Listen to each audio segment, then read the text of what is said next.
It must mean so much to you that Better Than Ezra is still such an in-demand band. You guys have some live shows you're even playing here. You have a new album out. We'll be seeing you here live in Fort Lauderdale here November 15th. Yes. And people can buy tickets to that as well. But Better Than Ezra has been around for a long time. We What we does it had our mean to first we you? had our first rehearsal in March of 1988, which is crazy. I don't even know. You do the math. It's almost 40. I don't know. It's crazy. Let's not even think about how long it's been. It's it's really humbling and to have been doing this silly thing, being in a rock band that's something that you dream of as a kid when you're listening to your favorite band, and then suddenly, I'm an adult and I get to still do this and play and tour around with my band and play the songs we love, and we get to that feedback back, and then also get to do, you know, hang with you, Jamie, and do interviews and talk music. It's just a gift. When you were growing up, who were some of the artists that influenced you? Oh my gosh. Well, the initial ones were Led Zeppelin, Elton John, Sly and the Family Stone, Stevie Wonder, those kind of bands, Beatles, Joe Cocker. And then towards when I started getting a little older, I had an older brother and he was listening to Van Halen and Judas Priest and AC/DC. But the music that really affected me as a songwriter was probably, once I was in junior in high school, it was REM and Bob Dylan and the Pixies and the Smiths. That 80s alternative music really is the thumbprint on Better Than Ezra for sure. You have Super Magic, the album out now. Where did the Yeah. title come from? Um, I had a friend named Sam Hollander. He wrote a song that never got cut called Super Magic. And I never even listened to the song.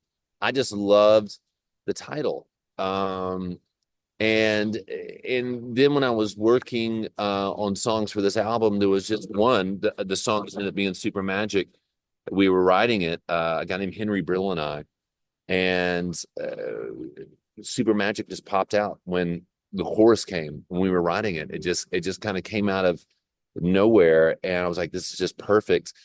And we came up with that being the album title probably 3 years ago, and you never stick with an album title. You always get tired of an album title and like, what were we thinking? That was a terrible album title. But Super Magic just stuck around, and then we just kind of did the more esoteric spelling of it, the Magick, which is a cool spelling, and we wanted to do something that just kind of was mystical. And a lot of the songs on the album are about energy around us, things happening, serendipity, and Super Magic just kind of captured all that. Well, I'm curious about your songwriting process. Do you have one that works every single time where you sit down and you hear like a little earworm and you record it and then you come back with music? Or does the music tend to find you? Or is there no way to It, typically it, write a it, Better Than Ezra track? it's all different ways. Sometimes it's a phrase, like a word, Super Magic, like God, I love that title. That's a great thing to hang your hat on. But sometimes it's a riff. Sometimes it's a vibe. Yeah, I'll hear a song. I'm like, oh my God, I love that vibe. I love just the chord progression. What are they doing? And so it comes all different kind of ways. And I'm always trying to um, think of a different way to write a song. Sometimes it's just getting my guitar and strumming chords, but sometimes it's like taking something like Chat GPT and typing in something I want to say, and seeing what you get back. And a lot of the times that sucks, but then there'll be a couple of nuggets in it. There'll be like a lyric that you'll keep. So all different kind of ways. I'm always looking for inspiration and different ways to approach the task differently. You helped co-produce this with Emery Dobbins. Yeah. Why was it so important for you to be so hands-on with this album? We've always been really hands-on with the music. Even when we, gave full production credit to somebody, we were always co-producers. We've always had a real strong opinion about about the way the music should go. But at the same time, um, I recognize that it's good to have another voice because as much as we think we can sound different on our own, it's like when you put on you do your hair a different way or a new outfit or something like that. You think you look really different. No, you look the same as you always did to your friends. You know what I mean? So, um, knowing that it's like let's bring in another producer who has a different taste in music, a different aesthetic, someone who's going to give us an opinion, a different opinion, maybe one we don't always like, but the ultimate goal is to make a great album. So you look for a producer who does work that you love, and that work is because of their opinion. And so you trust that opinion. Well, my favorite songs on the album are Mystified and Contact High. Do you have Oh yeah. ones that hold a special place in your heart? Or certainly they're all your babies, but are there Um a couple tracks maybe that even oh stand out for you personally? Mystified is I love Mystified and Contact High. They're great. I think um Live a Little is this still good. this time is good. Live a Little's awesome. I really like Bad Communication.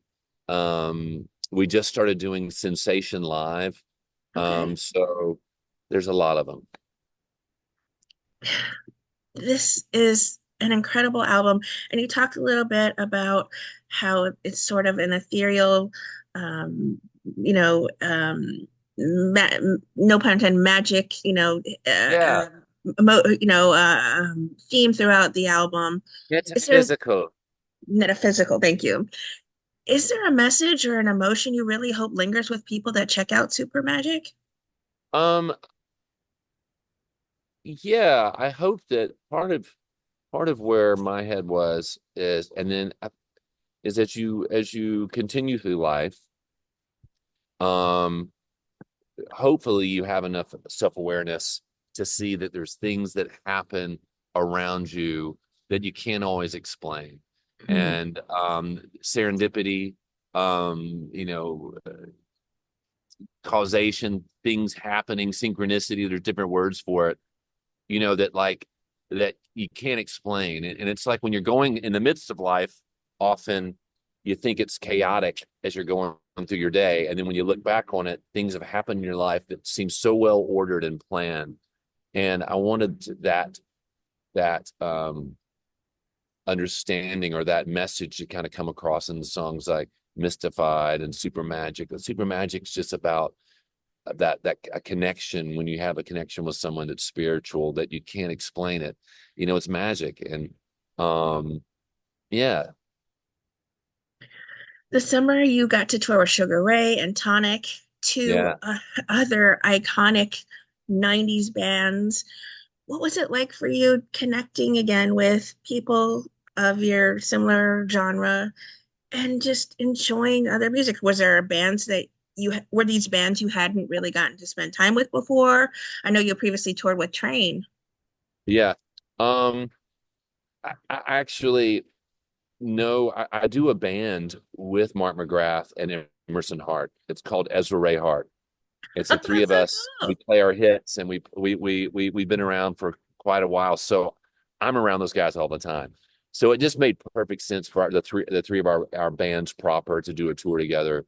But it's kind of funny. I mean, a lot of the '90s bands do know each other. We stick we're in contact with each other. We've come through a lot. If you're still playing, you're really grateful, and uh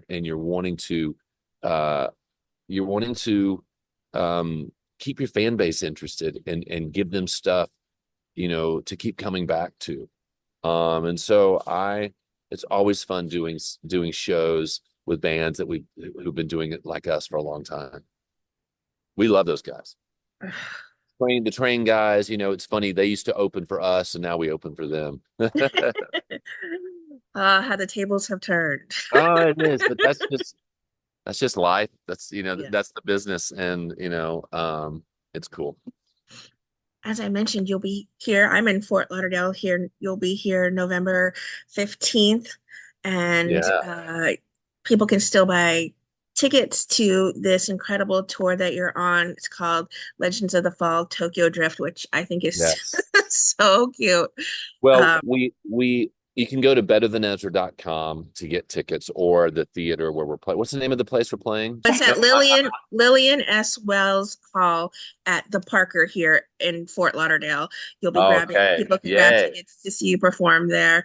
I know you still perform hits like Good and uh, all of the wonderful songs that people have come to know you for. Yes. What songs off of Super Magic have you really been enjoying playing live? Mystified, Live a Little, Contact High. This time, um, am I forgetting any? Fuzzy is another one that we like playing. Um, and that's more songs from the new album than we've ever really played from any of our new Oh, albums. The songs sound really great live, and then just mixing them in with the old ones is a blast. I'm sure it just must mean so much to you, though, to continue to see people screaming so loud and singing the lyrics back to you when you play Good. Is it at the start of the set? Is it at the end of the set? Just because it's We a mix it up. banger. We do it more towards the beginning of the set. Um, and I've always, we love that song, but we don't want it to be like the thing that people wait for. So I'm kind of like, hey, let's play it more towards the beginning, give people that thing they want that's going to really get them invested in the show. Sometimes we open with Good, just to get people like, okay, fuck yes, I love this band. They're going to play it, and then we're off to the races. So it kind of moves around.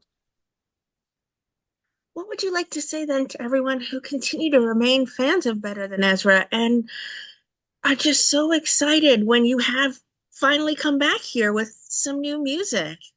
Um, it really just kind of thanks. You know, 10 we years is a long time, Kevin. We've been waiting for this. yeah, no, we've got such great fans, and I think there's a lot of bands that sold more records than us, but they when they tour, they can't do the venues and places we play because because not all of them know how to perform live, how to entertain, and we really cut our teeth, like you said, in the Southeast, playing all those Southeast schools, those SEC conference schools, and we really learned. We were together for 7 years before we got signed, and during that time, we learned how to entertain people, be entertainers. So I think, people keep coming back to our band is because we're always like, I was just texting with the guys, like the songs we're going to do, what covers are we going to do? What old songs are we going to do? Just to keep it interesting and busy. My goodness. Are you able to tease some of the covers that you tend to take on when you're at a live Oh, show? we've been doing some In Excess covers. We've been doing some Elton John, some Love and Rockets, some REM songs, some Whitney Houston songs. So you'll just have to come. You'll just have to come and see. Well, Taylor Swift covered Breathless. Maybe you might I know. Taylor covered pay Breathless, tribute to her and too. she covered Our Last Night as well. Start doing a Taylor song. I'm sorry it cut out. We should start doing a Taylor song. She's covered Breathless and Our Last Night. It would make sense to start doing a Taylor. All right. We'll work on that maybe for the end of towards the Yeah. end of the tour, since you have everything so planned out. It'll be a surprise maybe for the later shows. Yay.